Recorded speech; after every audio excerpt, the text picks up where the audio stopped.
l'oreille à la plume, une émission de Camille Linhart pour Accent 4.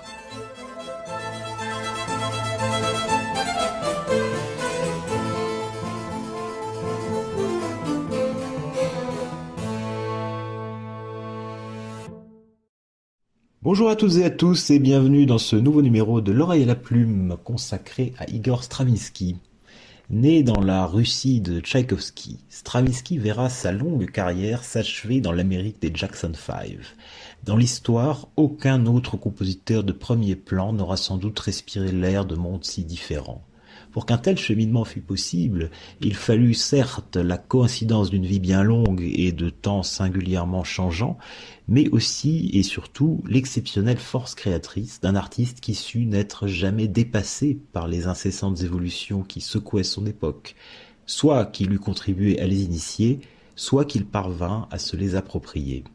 Les débuts de Stravinsky se font à Saint-Pétersbourg, et la chance veut qu'il ait dans son lycée le fils de Rimsky-Korsakov pour camarade, ce qui va lui permettre de prendre contact avec le maître et d'aller lui montrer ses premiers essais de composition. Alors la première fois, Rimsky le renvoie chez lui pour travailler, ça n'est pas concluant, et finalement Stravinsky redouble d'efforts, revient et commence à prendre réellement des cours avec lui après l'avoir convaincu. Donc c'est dans ce sillage que Stravinsky va se former, et c'est important parce que Rimsky-Korsakov est alors considéré comme l'un des grands maîtres russes, mais surtout comme l'un des maîtres absolus de l'orchestration. Et effectivement, cette réputation n'est pas usurpée si l'on songe à de nombreux chefs-d'œuvre tels que par exemple la Pâque russe, dans laquelle on trouve des effets particulièrement scintillant et raffiné, et puis cet art touche à la science dans le grand traité d'orchestration de Rimsky-Korsakov, qui est encore considéré comme une référence en la matière aujourd'hui.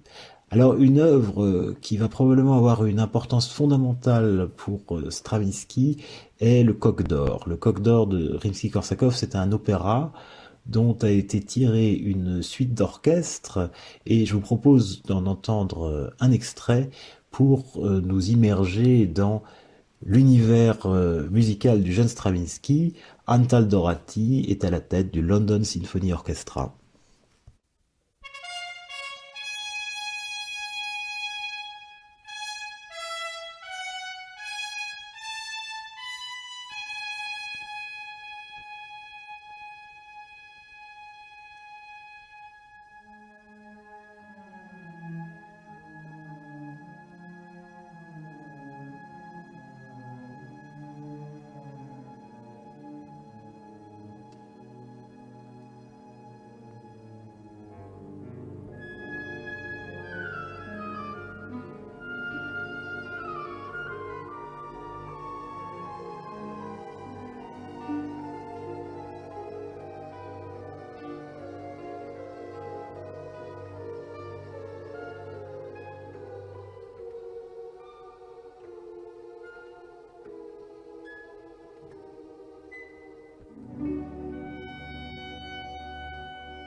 Alors on vient d'entendre un extrait de la suite du Coq d'Or de Rimsky-Korsakov.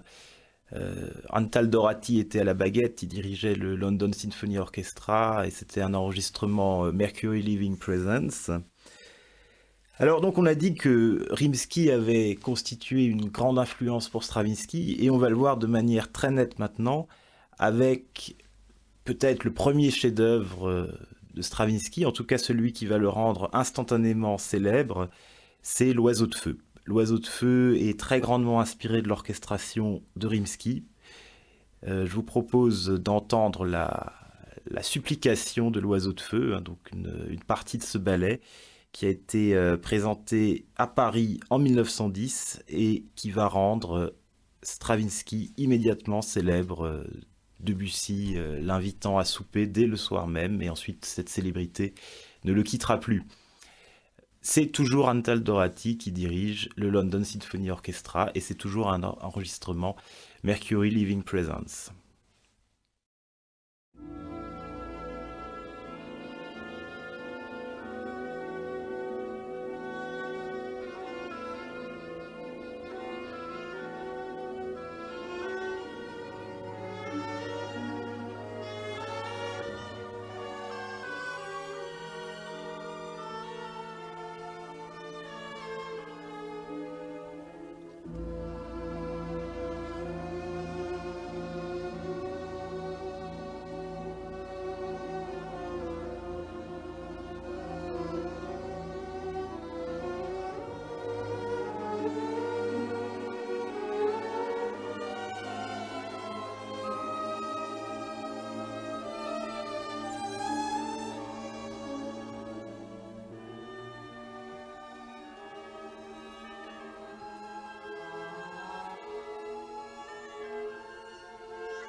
Nous entendions un extrait de L'Oiseau de feu de Igor Stravinsky.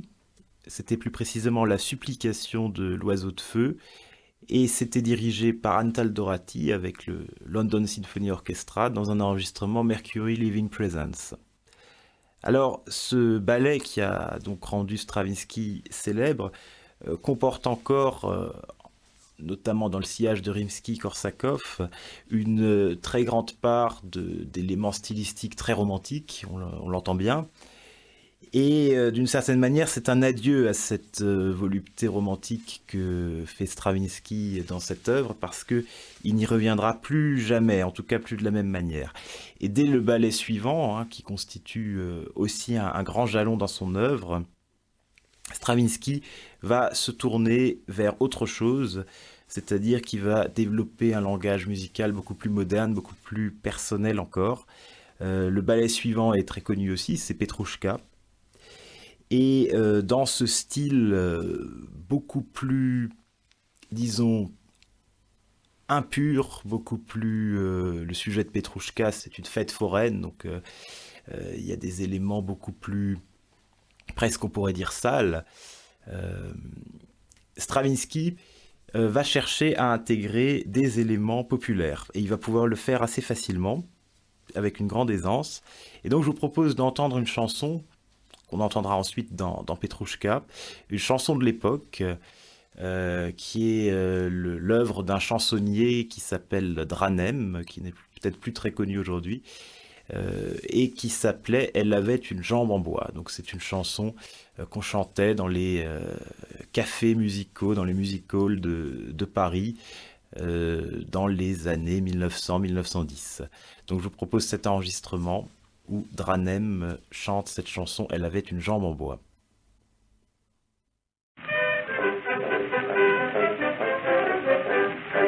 Elle s'appelait Suzanne, elle avait de beaux yeux, un profil de sultane et de jolis cheveux. Elle était si gentille qu'en passant chaque matin, sans le vouloir, la belle fille faisait sombre mais bien, et je n'étais vieux mais plus curieux.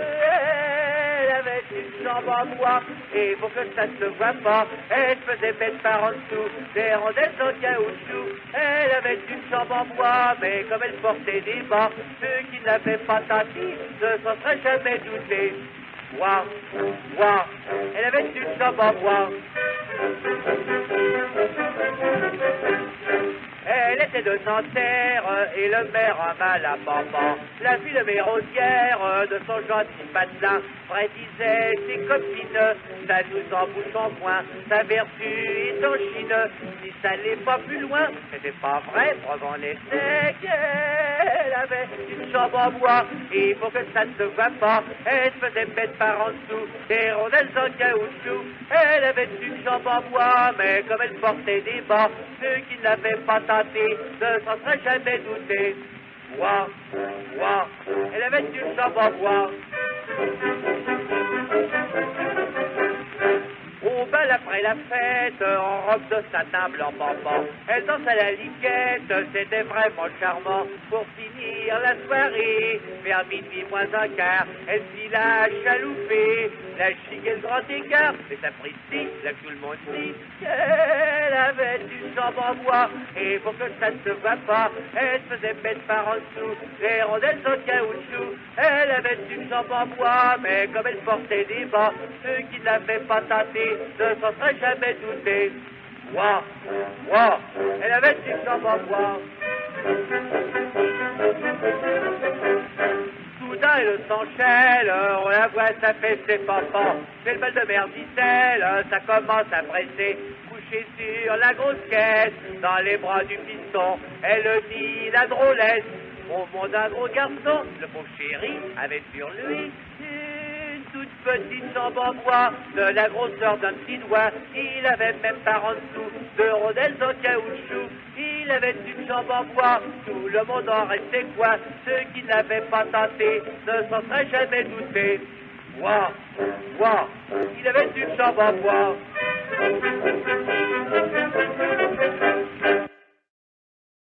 Nous venons d'entendre une chanson des années 1910, chanson typiquement parisienne de l'époque, chanson de Dranem, qui était un chansonnier célèbre à l'époque et qui a inspiré Stravinsky. Alors on va voir très clairement comment, puisque cette chanson apparaît dans le ballet Petrouchka dès le premier tableau.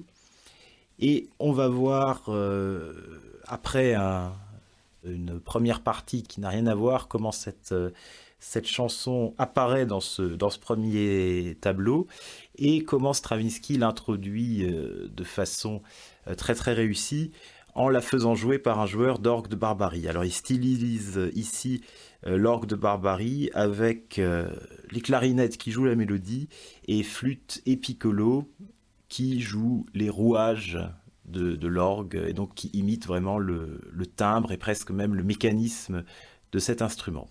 Donc je vous propose d'écouter le premier tableau de Petrouchka, donc la fête populaire de la Semaine Grasse. On est vraiment dans la foire.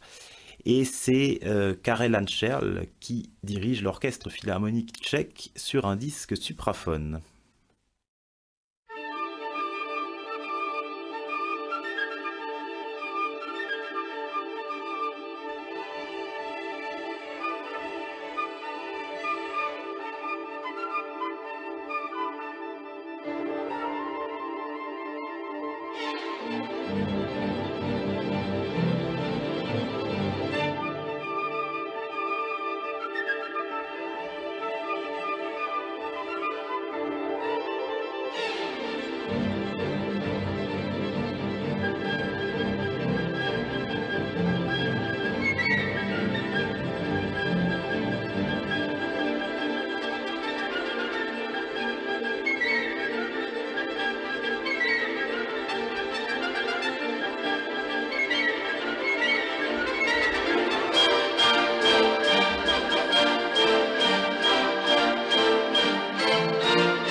Nous écoutions le premier tableau de Petrouchka, la fête populaire de la Semaine Grasse. C'était l'orchestre philharmonique tchèque sous la direction de Karel Ančerl et sur un enregistrement supraphone. Alors dans Petrouchka, on voit qu'il y a une véritable, peut-être pas une révolution, mais en tout cas, car Stravinsky n'aimait pas ce terme, mais en tout cas une évolution musicale notable avec l'usage d'échelles modales, d'échelles de quelques notes sur lesquelles la musique tourne. On n'est plus dans les gammes majeures et mineures, ainsi que des rythmes aux accents extrêmement variés. Les mesures changent tout le temps. C'est vraiment la musique du XXe siècle qui débarque avec cette œuvre. Et alors cette musique forcément qui bouscule les habitudes de la musique occidentale de l'époque, elle peut entrer en résonance avec certains éléments musicaux qu'on trouve dans d'autres cultures. Donc il y a aussi à cette époque, on est à la veille de la Première Guerre mondiale, il y a aussi un grand intérêt pour ce qu'on avait pu appeler l'exotisme, c'est-à-dire pour aller chercher dans d'autres contrées, et c'est souvent d'ailleurs en Asie que ça se fait, d'aller trouver des éléments qui vont permettre de régénérer la musique savante occidentale qui se cherche un petit peu, alors que la tonalité classique, la musique romantique semble être arrivée à bout. Alors je vous propose d'entendre un exemple de cet exotisme, un exemple qui cherche son inspiration en Inde. C'est un compositeur plus très connu aujourd'hui qui s'appelle Maurice Delage, qui était disciple et ami de Ravel. Ils avaient ensemble, avec encore d'autres, une société artistique, un club qui s'appelait la Société des Apaches. Et c'est là son œuvre la plus célèbre, c'est 4 poèmes hindous. Alors je vous propose d'en entendre le premier. C'est Sabine de Vielle qui le chante, accompagnée par l'orchestre Les Siècles, dirigé par François-Xavier Roth. Et c'est un disque Erato.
Nous entendions le premier des 4 poèmes hindous de Maurice Delage, chanté par Sabine de Vielle, accompagné par l'orchestre Les Siècles, dirigé par François-Xavier Roth. C'est un disque, un album qui s'appelle Mirage et qui est sorti en novembre 2017 et que je vous recommande tout particulièrement. C'est un très très très bel album. Alors à cette même époque, Stravinsky, forcément par les préoccupations qu'on a vues dans Petrouchka, est aussi intéressé par certains aspects musicaux des cultures extra-européennes. Et on va le voir avec une œuvre qui date exactement de la même époque, c'est-à-dire l'œuvre de Delage datait de 1912, et là on va écouter aussi une œuvre de Stravinsky qui date de 1912. C'est les 3 poésies de la lyrique japonaise. Donc cette fois-ci c'est un peu plus au nord que de l'Asie que porte l'intérêt de Stravinsky. Ce n'est pas l'Inde, c'est le Japon. Mais enfin, l'élan est le même. Et alors, ces textes bien qu'étant issus de la lyrique japonaise, sont en russe. Et ce qui intéresse Stravinsky, à travers cette importation d'éléments pseudo-japonais, alors c'est jamais très très rigoureux, hein, ça n'est pas le but, c'est une inspiration, c'est pas une imitation, c'est que les accents sont distribués de façon irrégulière sur les syllabes, indépendamment de la signification du texte. Donc c'est ce côté rythmique très instable, en tout cas très non conventionnel, touche en plein ces préoccupations. Donc je vous propose d'écouter ces 3 poèmes, ils sont très, très courts, ils sont chantés par Phyllis Breen, et elle est accompagnée par l'ensemble intercontemporain qui est dirigé par Pierre Boulez. C'est un disque Deutsche Grammophon.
Nous venons d'entendre les 3 poésies de la lyrique japonaise de Igor Stravinsky. C'était chanté par Phyllis Breen, qui était accompagné par l'ensemble intercontemporain sous la baguette de Pierre Boulez, un disque Deutsche Grammophon. Alors, dans cette période de l'avant-guerre, on a vu que Stravinsky était intéressé par une variété d'influences qui sortaient des cadres habituels de la musique savante. Et cet intérêt va rapidement porter aussi sur un autre genre musical qui évidemment est en plein essor à cette époque-là, c'est le jazz. C'est une musique qui est encore jeune à l'époque et que Stravinsky ne connaît pas tout de suite très bien. C'est son ami le chef d'orchestre Ernest Ansermet qui va lui faire découvrir en lui ramenant des partitions qu'il a pu trouver lors d'une tournée aux États-Unis. Et donc Stravinsky découvre, non pas tellement en l'entendant, mais en voyant les partitions, découvre le jazz. Il découvre notamment une de ses premières formes, qui est celle du ragtime. Et rapidement, il va s'y essayer. Ça l'intéresse d'importer ces éléments dans sa musique. Alors, en quoi consiste le ragtime ? Le ragtime, c'est une des premières formes du jazz. En fait, c'est une variante de la marche. Et la spécificité, c'est que sur cette variante de marche, vous avez des polyrythmies, c'est-à-dire des accents qui sont décalés à l'image de ce qui se passe dans les polyphonies, les polyrythmies africaines. Et le roi du ragtime, qui est encore bien connu aujourd'hui, c'est Scott Joplin. Alors je vous propose, pour vous mettre dans cette ambiance du ragtime, d'écouter un des derniers ragtimes de Scott Joplin, qui est le Magnetic Rag. Normalement, le ragtime est joué au piano, mais par anticipation pour ce qu'on va entendre après, on va prendre un cas un peu plus rare, c'est-à-dire le cas où il est joué par un ensemble. Donc ce ragtime, il va vous être joué par le Mannheim Ragtime Orchestra.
Nous entendions un ragtime de Scott Joplin, plus particulièrement le Magnetic Rag, qui était interprété par un ensemble de jazz, le Manhattan Ragtime Orchestra. Alors normalement on disait que le ragtime était plutôt joué au piano, mais il peut y avoir des exceptions. À l'époque on pouvait entendre des ragtimes joués par des ensembles, et c'est cette solution-là qui va notamment intéresser Stravinsky, surtout qu'on avait dit que Ansermet, le chef d'orchestre, lui avait fait découvrir le ragtime en lui montrant des partitions. Il lui a aussi fait découvrir autre chose qui l'a beaucoup intéressé, c'est un instrument, le cymbalum. Ansermet le lui avait fait découvrir dans un palace de Genève où ils étaient allés manger. Il y avait quelqu'un qui jouait du cymbalum. Et donc Stravinsky va essayer de mélanger toutes ces inspirations, qui vont d'ailleurs très bien ensemble, et va composer ce ragtime pour 11 instruments, avec partie importante pour le cymbalum. Alors, si le ragtime vous intéresse, Stravinsky n'est pas le premier à l'avoir importé dans sa musique. Avant lui, il y avait Debussy, le Gollywog's Cakewalk. Le cakewalk, c'est une forme du ragtime qu'on retrouve dans les Children's Corner. Mais pour aujourd'hui, nous allons écouter le ragtime pour 11 instruments de Stravinsky, et il est joué par les Boston Symphony Chamber Players sur un disque Deutsche Grammophon.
Alors on l'a dit en introduction de l'émission, à partir des années 20, Stravinsky va s'engager dans un tournant qui est celui du néoclassicisme. Alors, le néoclassicisme, de quoi s'agit-il?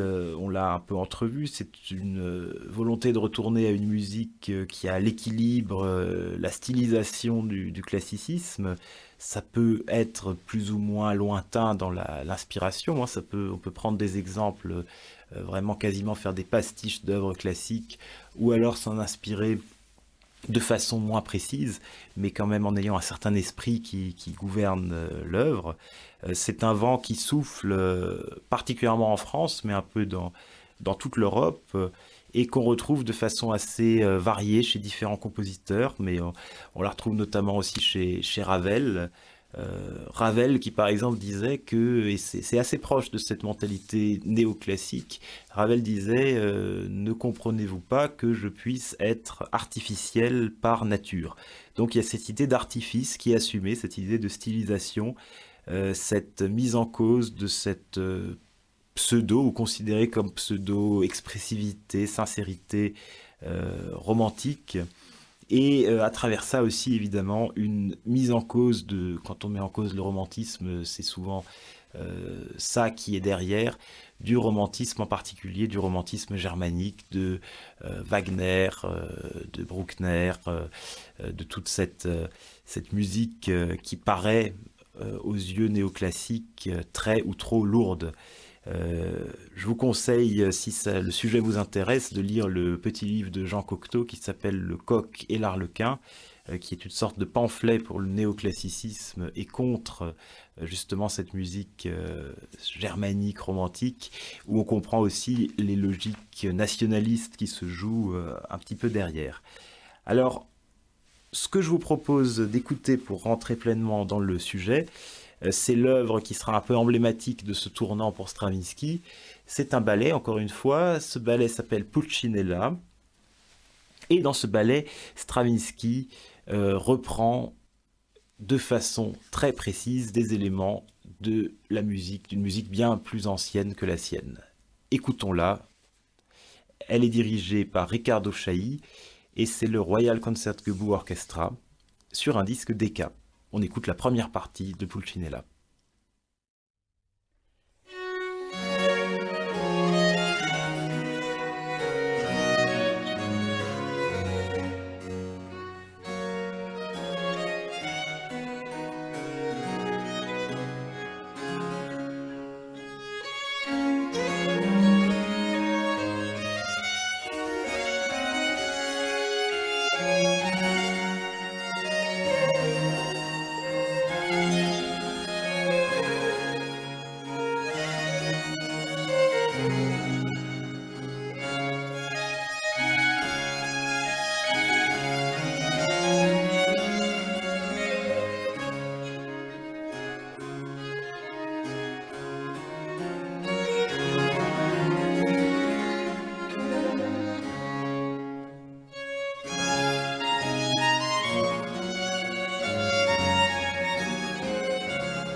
Alors on vient d'entendre la première partie du ballet Pulcinella de Stravinsky, œuvre donc emblématique de son tournant vers le néoclassicisme.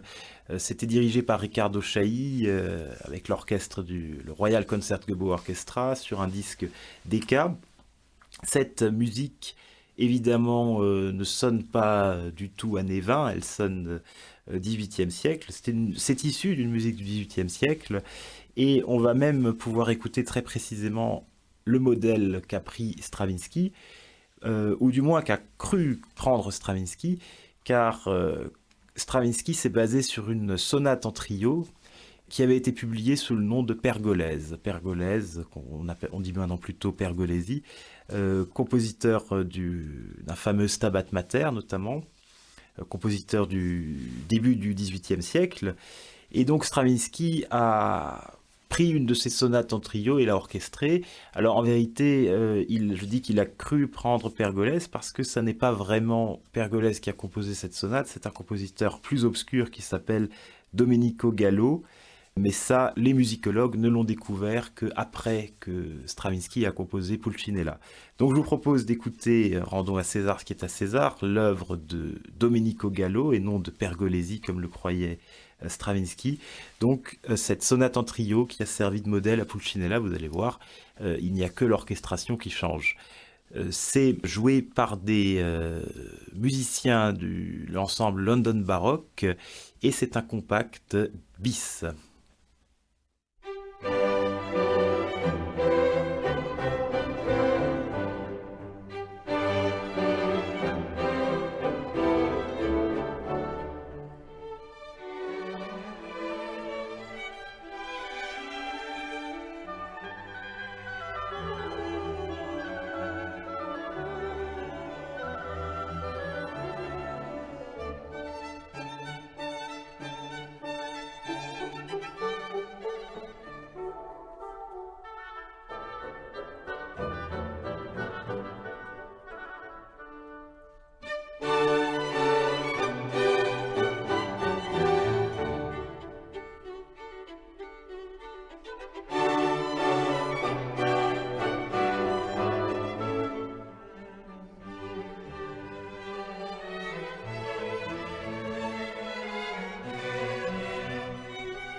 Nous venons d'entendre une sonate en trio, la première sonate en trio de Domenico Gallo.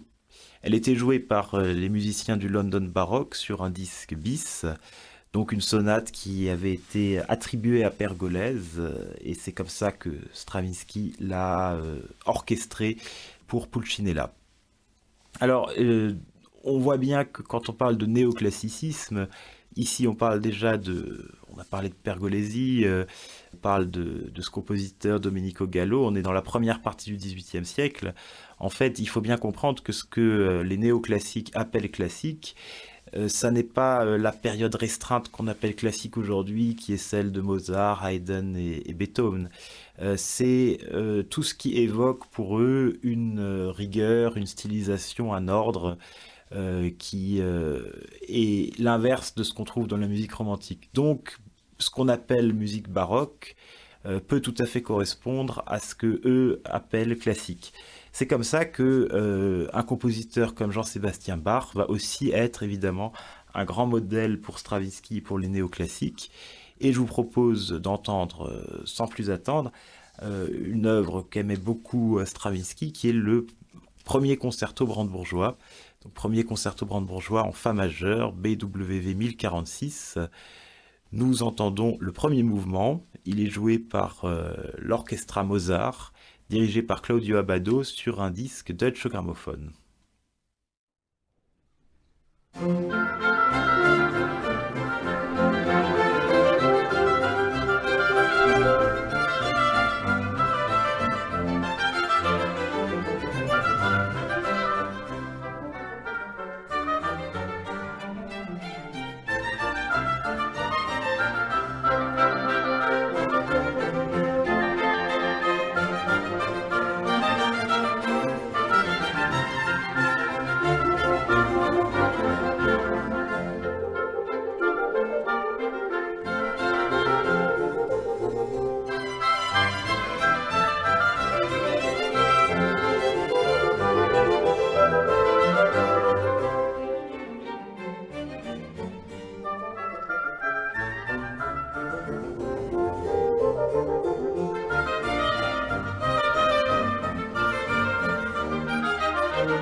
Nous venons d'entendre le premier concerto brandebourgeois de Jean-Sébastien Bach.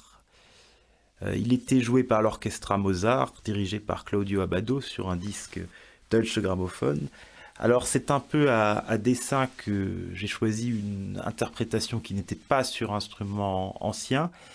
Ça nous permet de nous rapprocher de ce que pouvait entendre Stravinsky de cette musique, parce qu'évidemment à l'époque de Stravinsky on ne jouait pas la musique baroque sur des instruments anciens, et donc c'est dans cette perception là de la musique baroque que Stravinsky a pu s'en inspirer, et il s'en inspire de façon assez nette, en tout cas il le dit lui-même, il parle même d'un 7e concerto brandebourgeois avec un concerto grosso qui s'appelle le concerto Dumbarton Oaks. En fait, ça c'est le nom d'un hôtel particulier qui était celui des commanditaires de l'œuvre, les époux Bliss, qui étaient des grands mécènes aux États-Unis.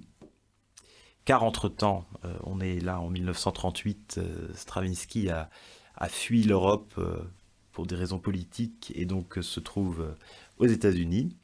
Alors on va écouter ce concerto qui, pour Stravinsky, évoque clairement les concertos brandebourgeois de Bach, mais on va le voir dans une optique un peu plus distanciée que Pulcinella, qu'on a écouté avant, ne l'était de son modèle. Nous écoutons donc ce concerto, les 3 mouvements. Premier mouvement tempo giusto, deuxième mouvement allegretto, troisième mouvement con moto. Il est joué par l'English Chamber Orchestra, placé sous la direction de Sir Colin Davis, et c'est un disque Decca.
Nous venons d'entendre le concerto Dumbarton Oaks de Igor Stravinsky, concerto composé donc d'après les modèles des concertos brandebourgeois de Bach.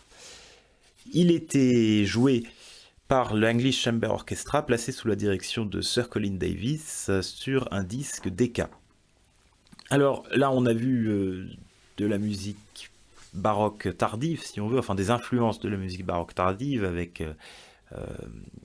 Jean-Sébastien Bach, mais Stravinsky pouvait tout à fait être intéressé aussi, comme l'ensemble des néoclassiques, mais par une musique plus lointaine encore. Ainsi, il était aussi intéressé par la musique des débuts du baroque, voire même avant. Il ne faut pas oublier que la redécouverte qui a été entamée de toute la musique ancienne à la fin du 19e siècle se poursuit tout le long du 20e siècle. Donc par exemple, il s'intéresse aussi à Monteverdi, au premier baroque. Et ce qui l'intéresse par exemple chez Monteverdi, si on prend l'exemple le plus connu de Monteverdi, qui est celui de l'invention de l'opéra, c'est notamment dans l'opéra cette idée d'avoir une ouverture qui n'est pas reliée d'un point de vue expressif, d'un point de vue dramatique, au contenu qui va suivre, mais qui agit comme une espèce de signal sonore, comme une espèce d'emblème musical qui donc a une certaine stylisation, une certaine distanciation par rapport au sujet qui suit. Je vous propose d'entendre un cas très célèbre de cette spécificité baroque, c'est la toccata de l'Orfeo, donc ce qui est considéré comme le premier opéra de l'histoire de Monteverdi, qui date de 1607, et donc cette toccata qui était comme une espèce de portail qui permettait d'entrer dans l'œuvre, mais qui n'avait pas d'autre but, disons, qu'un but stylisé, un but décoratif, et qui n'a rien à voir avec le sujet. Écoutons donc la toccata de l'Orfeo. Elle est jouée par le Concert d'Astrée, dirigé par Emmanuel Haïm, et c'est un disque Warner.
nous entendions le début de l'Orfeo, plus précisément la toccata inaugurale.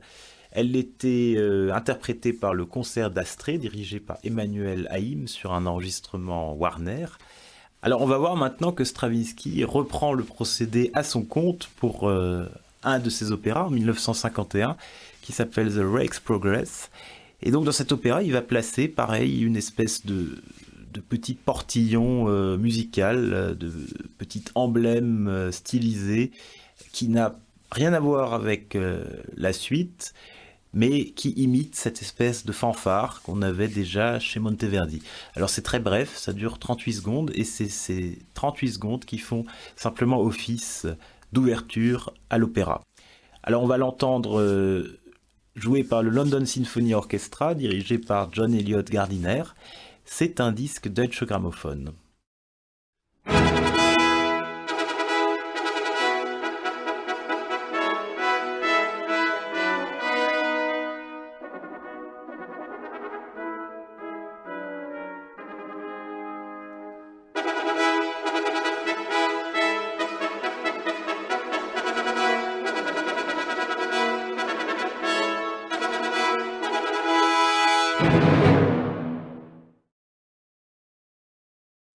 Nous entendions le prélude de l'opéra The Rake's Progress de Igor Stravinsky, dirigé par Eliot Gardiner, interprété par le London Symphony Orchestra, sur un disque Deutsche Grammophon.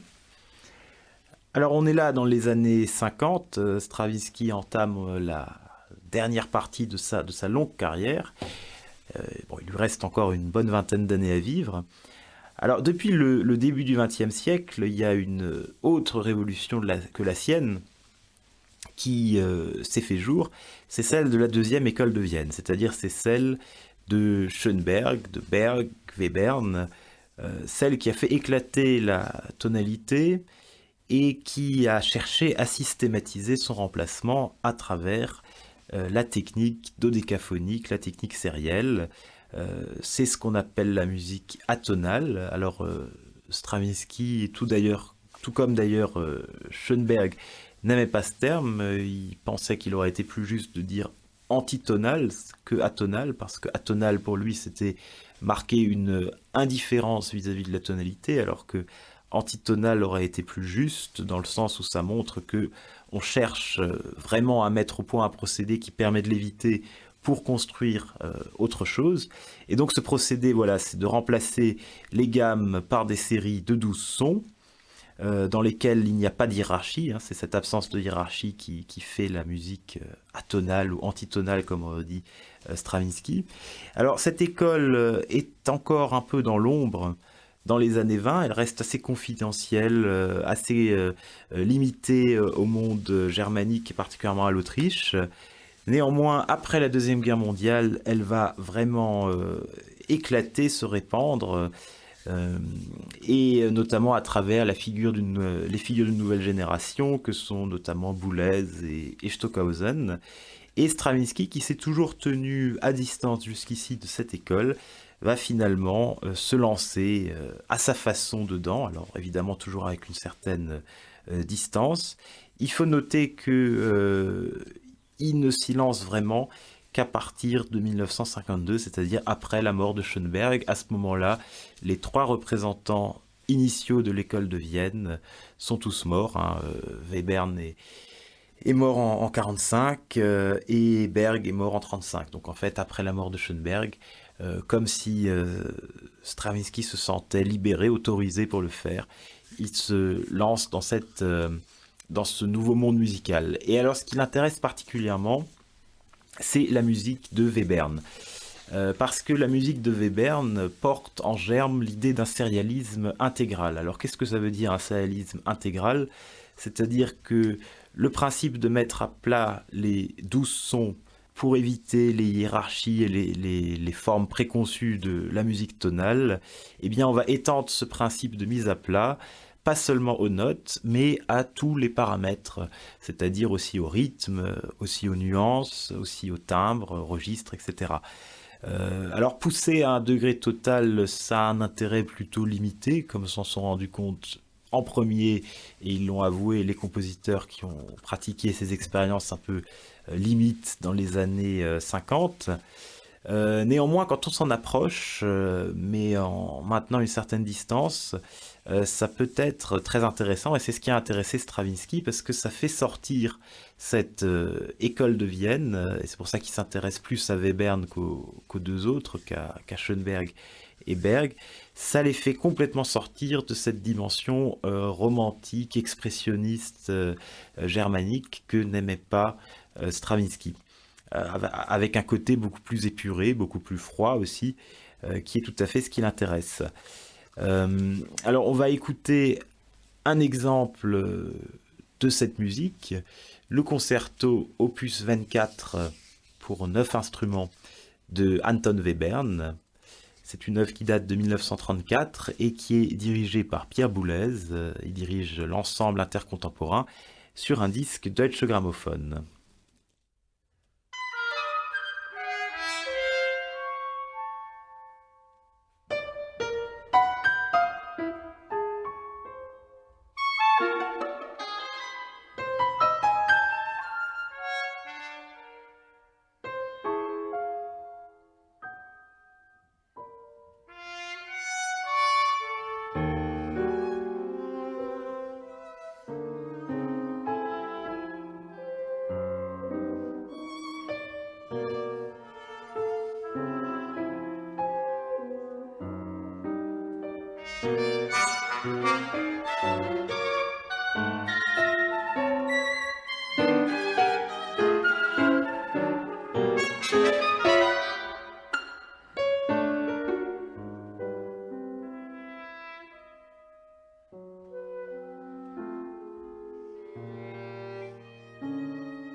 Nous entendions le premier mouvement du concerto pour 9 instruments opus 24 de Anton Webern. Sous la baguette de Pierre Boulez, c'était l'ensemble intercontemporain sur un enregistrement Deutsche Grammophon. Les lignes polyphoniques, les éclatements de timbres très saisissants et très subtils, voilà ce qui plaisait vraiment à Stravinsky dans cette musique sérielle de Webern, qu'il appelait des petits diamants. Pour lui, c'était vraiment une musique vraiment très très raffinée. Et donc c'est ça qui l'a intéressé et qui l'a poussé à se lancer aussi, lui, dans le sérialisme. Alors, on va écouter un exemple de Stravinsky qui est devenu sériel. Donc, il laisse un peu de côté le néoclassicisme, il entre dans une nouvelle période. C'est une composition pour piano et orchestre qui s'appelle Mouvement. Et on va entendre le premier mouvement dans une version assez historique, puisque au piano se trouve Charles Rosen, qui est connu pour avoir été plus tard un célèbre musicologue, et à la baguette, Igor Stravinsky. C'est un enregistrement Columbia.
Nous entendions la première partie de Mouvement, œuvre sérielle de Igor Stravinsky, qui était jouée au piano par Charles Rosen et dirigée par Igor Stravinsky lui-même sur un disque Columbia.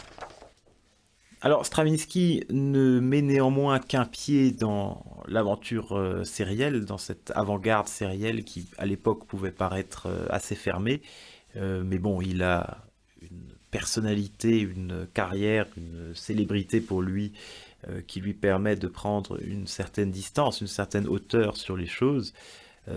Donc même s'il s'y intéresse, il ne va jamais pratiquer exactement le même sérialisme que Stockhausen, que Boulez, que Berlioz. Et il reste attentif à d'autres genres qui peuvent paraître moins expérimentaux, ou alors expérimentaux d'une autre manière. Après la Deuxième Guerre mondiale, il faut dire que la musique savante s'éloigne à grande vitesse du public et que le public s'éloigne très rapidement d'elle, tandis que par ailleurs, une véritable culture de masse commence à prendre la forme et les proportions qu'on lui connaît aujourd'hui. Il s'agit donc pour certains compositeurs de mettre le langage moderne à portée d'un plus grand nombre. Et c'est notamment ce par quoi s'est illustrée la figure de Benjamin Britten. Il s'agit d'une modernité musicale, si on veut, qui apparaît parfois simplifiée, qui peut s'adresser à un public et même à des interprètes amateurs. Et c'est une musique qui peut avoir un aspect médiatique, c'est-à-dire qui peut passer par des nouveaux canaux tels que la télé. Alors on va entendre un exemple d'une œuvre qui a été composée dans cette optique-là. C'est une œuvre donc, de Benjamin Britten, on va entendre le début. C'est un opéra qui avait été initialement commandé pour la télévision, qui s'appelle Noé's Flood, c'est-à-dire l'Arche de Noé. Donc qui raconte l'histoire bien connue du déluge. Donc le début de cette œuvre nous est interprété par l'orchestre The Congregation, l'English Opera Group Orchestra, et c'est dirigé par Merlin Shannon sur un disque Decca.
Nous venons d'entendre le début de l'opéra de Britten Neues Flood, l'Arche de Noé, qui était joué par l'orchestre The Congregation et son chœur, ainsi que par l'English Opera Group Orchestra, et c'était dirigé par Merlin Shannon sur un disque Decca. Alors, ce genre, mais aussi donc ce sujet, va intéresser Stravinsky, puisque 4 ans plus tard, il fait la même chose, c'est-à-dire que on le contacte aussi pour faire un opéra pour la télé, donc quelque chose de dimension assez brève. Et donc Stravinsky va composer The Flood, donc le déluge, une œuvre qui quelque part va chercher à dépasser Benjamin Britten sur son propre terrain, c'est-à-dire que avec un langage musical considéré comme encore plus moderne, c'est-à-dire il utilise ce fameux langage sériel qui est celui de l'avant-garde de l'époque. Stravinsky va essayer de s'adresser à un grand public à travers ce canal médiatique qu'est la télé. Donc je vous propose d'entendre, pour vous faire une idée de comment il s'y prend, et aussi pour constater tout de même les rapports thématiques qu'il peut y avoir avec l'œuvre de Britten qu'on vient d'écouter, le début du déluge, donc The Flood, de Stravinsky. Il est joué par le London Sinfonietta, placé sous la direction de Olivier Knussen, et c'est un disque Deutsche Grammophon.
Said, "Let the waters under the heaven be gathered together unto one place, and let the dry land appear." And it was so. And God called the dry land earth, and the gathering together of the waters called he seas. And God said, "Let the earth bring forth grass, the herb yielding seed, and the fruit tree yielding fruit after his kind, whose seed is in itself upon the earth."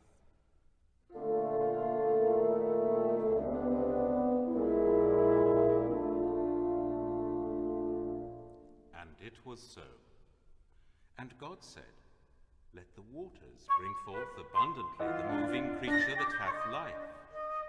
And God created great whales, and every living creature that moveth.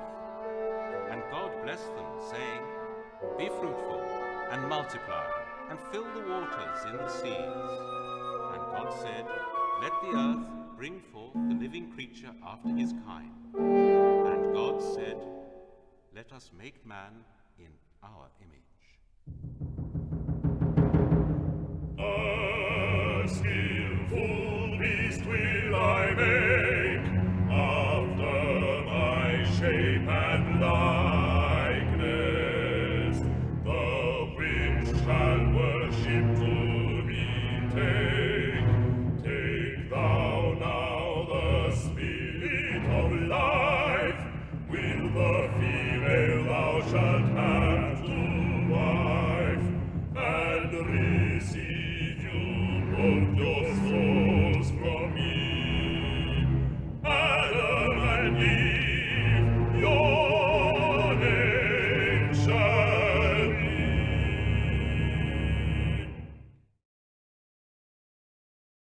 Nous entendions le début de The Flood, le déluge de Igor Stravinsky, qui était dirigé par Olivier Knussen avec le London Sinfonietta sur un enregistrement Deutsche Grammophon. Avec cette œuvre, nous avons touché la dernière décennie de Stravinsky et la dernière partie de son évolution stylistique. Il lui reste encore 9 ans à vivre jusqu'à sa mort en 1971 et à l'accomplissement de cette carrière qui aura vraiment, donc, comme peu d'autres dans l'histoire de la musique, été témoin d'un nombre de bouleversements totalement inhabituels. Cette émission touche à sa fin. Je vous remercie beaucoup pour votre écoute et pour votre attention. La prochaine fois, j'aurai le plaisir de vous retrouver pour un nouveau numéro de L'Oreille à la Plume qui sera consacré cette fois-ci à Jean-Philippe Rameau. Je rappelle que Accent 4 est une radio classique qui diffuse 24 heures sur 24 sans publicité. Et que si vous êtes intéressé, eh bien, n'hésitez pas à nous rejoindre sur notre site internet accent4.com afin de vous abonner ou faire un don.